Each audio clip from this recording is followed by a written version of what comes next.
Paz do Senhor, galera. Hoje a gente está começando, está estreando um novo quadro aqui no canal da Juc Parquelândia, e esse quadro é o Teolojuc. Então, basicamente, o nosso objetivo aqui é tratar de alguns temas dentro da Bíblia, dentro da teologia, e explanar esses temas para que a gente possa entender um pouco melhor alguns temas que nem todo mundo sabe o que é, que nem todo mundo conhece, mas alguns temas que a gente vai estar trazendo aqui para saber um pouco mais, né? Nós não vamos aqui querer que vocês virem nenhum teólogo, mas que a gente possa compreender um pouco mais da palavra de Deus, tá certo? E hoje a gente vai estrear, tem um tema muito interessante, galera, é a plenitude dos tempos. Eu não sei se você já conhece, mas muita gente não conhece, não sabe o que significa e quais as características da plenitude dos tempos. O que Paulo quis dizer quando ele escreveu Gálatas 4:4 e se referiu à plenitude dos tempos. Então, se você não sabe, ou se você já sabe um pouco e quer conhecer um pouco mais, fica até o fim do vídeo, tá certo? E a gente vai falar um pouco sobre esse tema e eu tenho certeza que vai ser muito edificante para todo mundo, tá certo?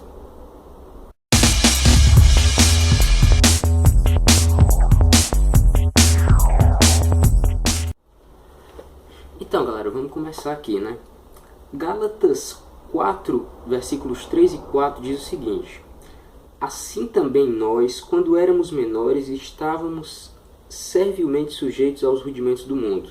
Vindo, porém, à plenitude dos tempos, Deus enviou seu Filho, nascido de mulher, nascido sobre a lei, para resgatar os que estavam sobre a lei, a fim de que recebêssemos a adoção de filhos. Gálatas 4, versículos 3 ao 5. Então, gente, o que é a plenitude dos tempos, né? A gente pode falar, e o apóstolo Paulo já dá aqui uma dica bem legal, a plenitude dos tempos é exatamente, digamos assim, o tempo em que Deus escolheu para enviar o seu Filho.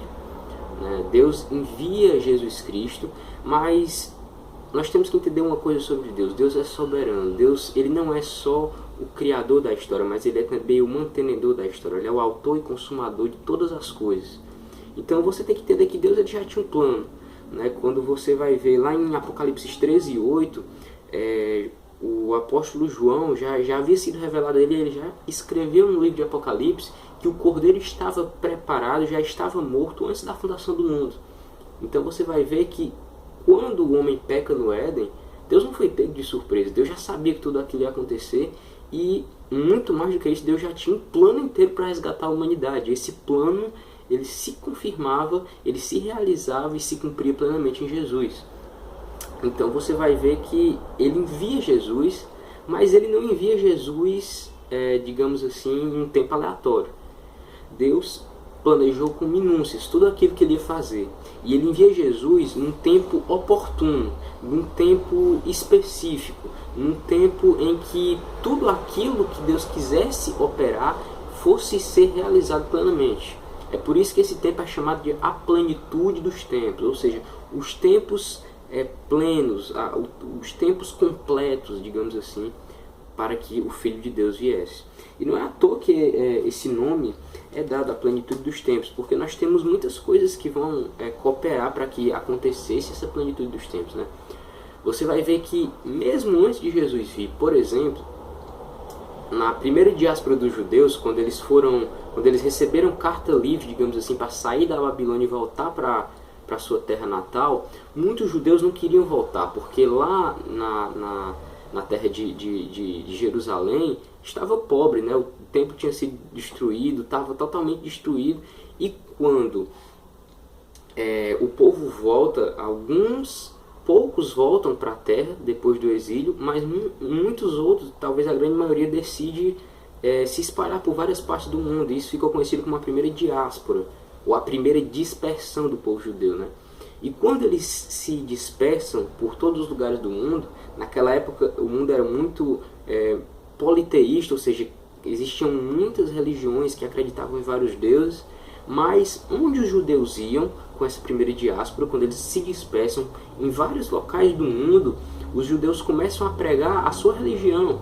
E a religião judaica já traziam algumas ideias, como ideia de pecado, que naquela época não existia, ideia de sacrifício, porque os judeus sacrificavam os seus aqueles cordeiros, né, para remissão de pecados, já traziam uma ideia de Messias, já traziam uma ideia de um Deus só. Então, desde aquela época, Deus já começou a preparar. Quando chegou na época em que Jesus vem e começa seu ministério, estava sobre o governo toda aquela região o Império Romano. Acho que todo mundo conhece o Império Romano e sabe da grande potência que o Império Romano representou na história, né, da humanidade. E o próprio Império Romano foi um grande, digamos assim, cooperador nesse plano de Deus, né?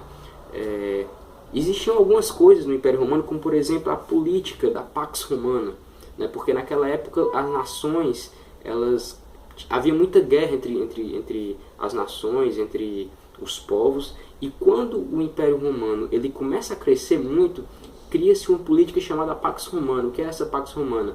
Era uma possibilidade de paz para todas aquelas áreas que estivessem contidas dentro do Império Romano.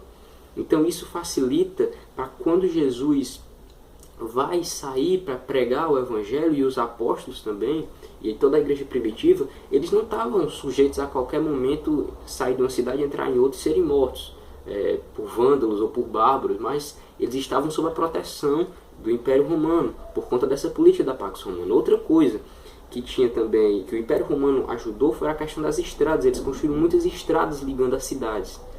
E você vai ver nos próprios evangelhos que Jesus ele caminhava entre cidades e ele fazia muitas vezes uso dessas estradas, né, criadas pelo Império Romano. Isso ajudou Jesus, ajudou os apóstolos e ajudou todo o povo de Deus que naquela época da igreja primitiva queria sair pelo mundo, né, pregando o Evangelho, porque o Império Romano praticamente era quase que toda aquela região europeia ali era o Império Romano naquela época.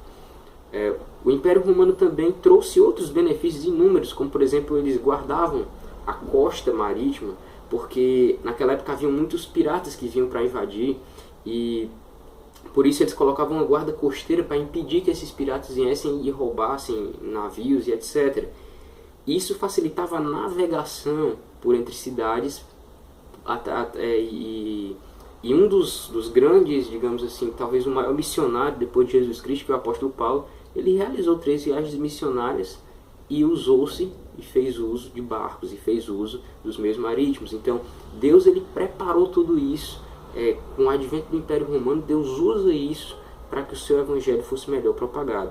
Outra coisa muito importante, antes do Império Romano existia outro império chamado Império Grego, e o Império Grego, com Alexandre o Grande, ele se espalhou por grande parte do mundo e implantou algumas ideias, como por exemplo a questão de uma língua única, de uma língua universal, né? O grego, naquela época de Jesus, né, na época da plenitude dos tempos, era como se fosse o inglês hoje, né? Se você ia em qualquer cidade, em qualquer local, se você não conhecesse o idioma nativo daquela sociedade, você poderia falar grego, porque eles iam entender você e você ia entender eles. Então o grego era uma linguagem universal, todo mundo falava grego.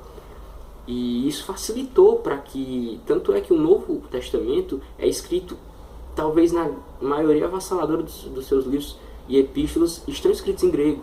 Por quê? Porque Paulo, quando ele escreveu suas epístolas, os próprios evangelistas, quando começaram a escrever, eles escreviam em grego porque era uma língua que qualquer um entendia. E foi muito difundida. Outra coisa foi a própria filosofia grega, que também influenciou de forma muito positiva, porque a gente pode pensar, a filosofia é uma coisa ruim para a religião, para a ideia de Deus, mas até nisso Deus se apropriou. Por quê? Porque os primeiros filósofos gregos começaram a trazer ideias como abstração, como transcendência, como a possibilidade de haver um plano maior do que esse nosso, um plano superior a esse nosso. O próprio Platão já falava nessa questão de Deus, de teologia, e isso acabou começando a tocar na mente das pessoas e forjar a mente de grande parte da sociedade com aquela cultura helênica, e a própria filosofia deles já foi entrando, já foi facilitando uma possível, digamos assim, a possibilidade de realmente existir um Deus, de existir alguém poderoso, de existir alguém regendo todas aquelas coisas, né? Você junta isso com a questão dos judeus, que já tinham dispersado a sua cultura por grandes partes, junta com o Império Romano, junta com toda a cultura grega, tudo isso, e dentre outras coisas mais que eu não vou falar nesse vídeo para não ficar muito longo, vai ser o que nós chamamos de plenitude dos tempos. Então você veja, Deus, ele não faz nada por acaso. Então tudo que Deus faz, ele já tinha um plano. Todas as coisas que aconteceram, Deus não foi pego de surpresa quando o homem pecou no Éden. Deus não foi pego de surpresa nem mesmo quando Satanás caiu do céu, quando ele se rebelou contra Deus, porque Deus já tinha um plano soberano, absoluto para todas as coisas.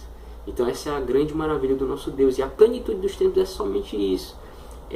Tudo aquilo que Deus usa dentro da cultura histórica, dentro das sociedades que viviam naquele período, Deus espera o momento certo, trabalha soberanamente e monta o cenário perfeito para a vinda do seu filho. Isso é maravilhoso e é muito gratificante saber que Deus fez isso tudo para salvar a mim, para salvar você, para salvar toda a sua igreja. E para isso basta que a gente se entregue e se coloque diante de Jesus, se arrependendo dos nossos pecados, Então é isso, galera. Eu espero que tenha dado para entender um pouco mais sobre o que é a plenitude dos tempos. Eu não vou falar tudo aqui, tem muita coisa aí por trás que eu não vou falar para que o vídeo não fique mais longo ainda. Mas é isso, gente. Eu espero que vocês tenham gostado. Curtam esses nossos vídeos, sigam o nosso canal, se inscrevam, e compartilhem essa ideia, compartilhem o nosso canal, compartilhem esse vídeo. Pode ser que outra pessoa esteja querendo descobrir um pouco mais, aprender um pouco mais também. E eu tenho certeza que vai ser muito edificante para todo mundo, tá certo? Então fiquem com Deus, galera. A paz do Senhor, Deus abençoe vocês e até a próxima.